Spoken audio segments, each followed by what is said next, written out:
नमस्कार, आजाद न्यूज में आपका स्वागत है। मैं हूं अमृतानंद। सबसे पहले नजर डालते हैं अब तक की सुर्खियों पर। राहुल की रेल पर हमला करने वालों की तलाश जारी, खुफिया एजेंसी ने किया आगाह, युवराज की सुरक्षा से नहीं होगा समझौता।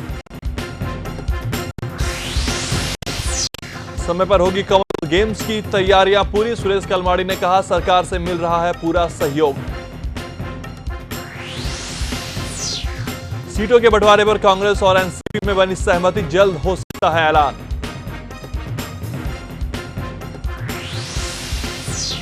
आरुषि के मोबाइल से मिले सुराग, 4 सिमों का हुआ था इस्तेमाल।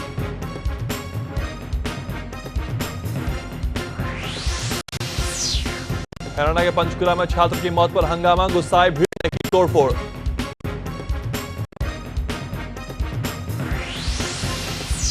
और पाकिस्तान के पूर्व राष्ट्रपति मुशर्रफ का यूटर्न, कहा अमेरिका से मिली सहायता का नहीं हुआ था गलत इस्तेमाल।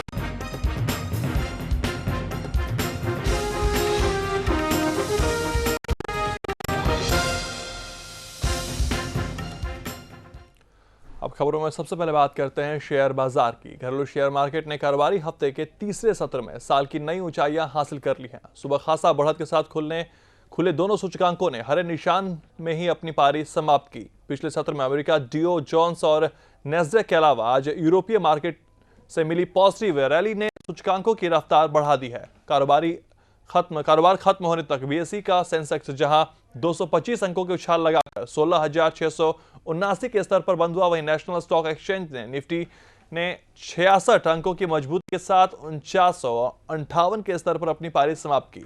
बीएसई पर ऑयल एंड गैस सेक्टर को छोड़ तकरीबन सभी क्षेत्रीय सूचकांक बढ़त पर ही रहे, जबकि मिड कैप और स्मॉल कैप ने शानदार पारी खेली।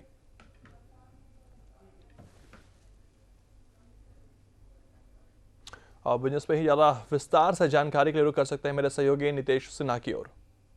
धन्यवाद अमृत। अगर आज बाजार दिन भर की बात करें तो निश्चित तौर पे एक बड़ी उछाल इसे माना जा सकता है सेंसेक्स और निफ्टी के लिहाज से अगर देखें तो, क्योंकि शेयर मार्केट में आज जिस तरीके से बढ़त देखने को मिली, शुरुआती दौर में ही काफ़ी अच्छा खासा उछल गया था सेंसेक्स और निफ्टी, दोनों ही में बढ़त देखने को मिली थी।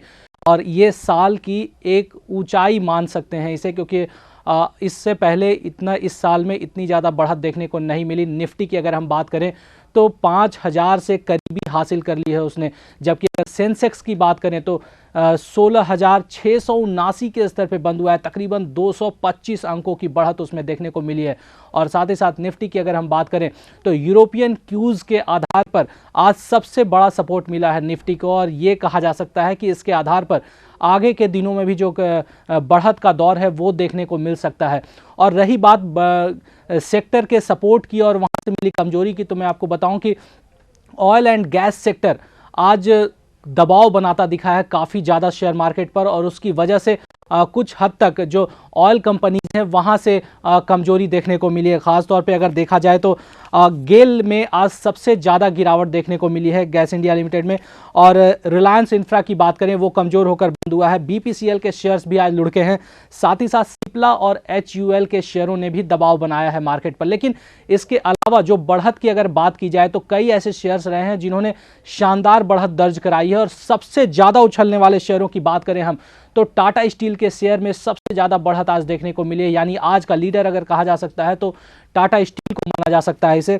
साथ ही साथ सेल के शेयर्स में भी आज बढ़ोतरी देखने को मिली है, और देखा जाए तो टाटा मोटर्स के शेयर्स मजबूत होकर बंद हुए। साथ ही साथ पीएनबी के शेयर्स में भी आज अच्छी खासी उछाल दर्ज की गई है। यानी कि कुल मिलाकर ये कहा जा सकता है कि बीएसई के तकरीबन सभी क्षेत्रीय सूचकांक, सिर्फ ऑयल एंड गैस सेक्टर को छोड़ दिया जाए तो हर जगह बढ़त देखने को मिली है। और ये जो बढ़त है यूरोपीय रैली की वजह से आज कहा जा सकता है कि देखने को मिली। और साथ ही साथ अगर पिछले सत्र की अगर हम बात करें तो अमेरिकी डाउ जोन्स और नैस्डैक ने में भी जो मजबूती देखने को मिली है, वहाँ से एक मजबूत रैली मिलती दिखी, और ये वजह रही है कि आज भारतीय शेयर बाजार कुलांचे लगाता दिखा है। दलाल स्ट्रीट में एक बार फिर से रौनक की स्थिति कही जा सकती है इसे, क्योंकि आज साल की एक नई ऊंचाई पर पहुंचा है और ये माना जा रहा है कि अगर निफ्टी इस लेवल पर सस्टेन करता है तो निश्चित तौर पे आगे भी जो बढ़त है वो देखने को मिल सकती है। खासतौर पे अगर आंकड़ों पे नजर डालें तो तकरीबन 800 शेयर्स ऐसे रहे जिन्होंने आज मार्केट को सपोर्ट किया है, जबकि अगर गिरावट वाले शेयरों की अगर हम बात करें तो तकरीबन 300 से 350 के करीब ऐसे शेयर्स रहे जिन्होंने मार्केट पर दबाव बनाया। लेकिन कुल मिलाकर यह कहा जा सकता है कि चौतरफा खरीदारी की वजह से और साथ ही साथ ग्लोबल क्यूज जो मिले हैं काफ़ी पॉजिटिव मिले हैं, जिसकी वजह से भारतीय सेंटिमेंट्स भी पॉजिटिव ब्रीथ के साथ कारोबार करता दिखा है। मिड कैप और स्मॉल कैप की बात करें तो मिड कैप और स्मॉल कैप भी आज शानदार पारी खेलते हुए बंद हुए हैं और वहां से जो एक पॉजिटिव सेंटिमेंट्स निकल कर आया है वो खास तौर पे दूसरे तमाम शेयरों की अगर हम बात करें तो उन्हें भी बॉटम लेवल पर सपोर्ट मिला है और इसकी वजह से आज शेयर मार्केट में एक अच्छी खासी बढ़त देखने को मिली है।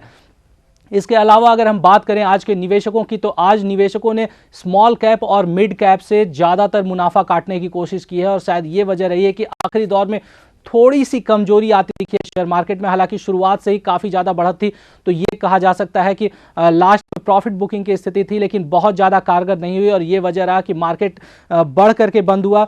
जहाँ तक बात करें कमोडिटीज़ मार्केट की तो ये साफ है कि सोने की चमक एक बार फिर से बढ़ती दिखी है, यानी ETF गोल्ड में निवेश का जो मौका है वो बढ़ा है। लेकिन इसके अलावा अगर नाइमैक्स पर देखें तो तेलों की जो कीमतें हैं, अंतर्राष्ट्रीय कीमतें, वहां पर कच्चे तेल की कीमत काफ़ी मजबूत हुई है, $70 प्रति बैरल के पार जा चुका है आंकड़ा। तो ऐसी स्थिति में ऑयल एंड गैस सेक्टर के लिए थोड़ी सी कमजोरी की स्थिति देखने को मिली और साथ ही साथ अगर देखा जाए तो रुपीज़ और डॉलर का जो संतुलन है, यानी कि अगर देखा जाए तो 48 रुपये 26 पैसे पर बंद हुआ है आज रुपया डॉलर के मुकाबले, तो वहां से भी थोड़ी सी कम जो मजबूती है वो हासिल हुई है। इसकी वजह से IT सेक्टर में भी बढ़त देखने को मिली है। तो कुल मिलाकर ये कहा जा सकता है कि आज के लिए शेयर मार्केट का दिन काफ़ी रौनक वाला रहा है और अगर निफ्टी इस लेवल पर सस्टेन करता है तो निश्चित तौर पे आगे भी बढ़त जारी रह सकती है। इसलिए निवेशकों को थोड़ा संभल कर लेकिन बेहतर तरीके से कारोबार करने की स्थिति है, वो यहाँ पर अच्छा मुनाफा काट सकते हैं। तो फिलहाल बाजार दिन भर में इतना ही। अगली खबर के लिए फिर से रुख करते हैं अमृत का। कृष्णा जो जानकारी दे रहे थे कि निवेशकों के लिए दिन अच्छा हो सकता है, लेकिन फिलहाल कदम फूक फूक के रखने की जरूरत है। खबर में आगे रुख करते हैं। राष्ट्रमंडल खेलों की आयोजन समिति के अध्यक्ष सुरेश कलमाड़ी ने कहा है कि दिल्ली में खेल का आयोजन यादगार होगा। कलमाड़ी ने कहा है कि निर्माण कार्य तेजी से चल रहे हैं और समय से पहले सभी प्रोजेक्ट पूरे कर लिए जाएंगे। उन्होंने कहा है कि निर्माण कार्य में लगी सभी एजेंसियों के बीच तालमेल में कोई कमी नहीं है। साथ ही कलमाड़ी ने मीडिया से सहयोग की बात कहते हुए बताया है कि राष्ट्रमंडल खेलों का प्रसारण उम्दा क्वालिटी का होगा। इससे पहले कॉमनवेल्थ गेम्स फेडरेशन के अध्यक्ष माइकल फेनले ने तैयारियों की धीमी गति संबंधी पत्र पीएमओ को लिखा था, जिसके बाद सुरेश कलमाड़ी ने सरकार की स्थिति साफ की है।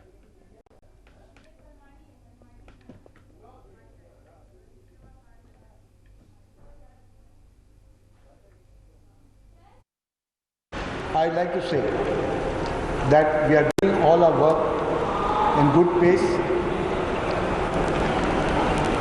I have a great team, experienced team, consisting of Mr. Ranveer Singh. It's a happy mixture and there is great coordination between everybody, the IAA, the government, the opposition and all. So we will deliver a good game. So I want to say. जी हाँ, ये थे भारतीय Olympic संघ के अध्यक्ष सुरेश कलमाड़ी, जिन्होंने साफ तौर पे कहा है कि माइकल फेनले की चिंता व्यर्थ है, उन्हें चिंता करने की जरूरत नहीं है। ओलंपिक संघ सारे काम वक्त से पहले पूरे कर लेंगे। इस खबर पर ज्यादा जानकारी के साथ जुड़ चुके हैं मेरे खेल संवाददाता राकेश सारण। आपसे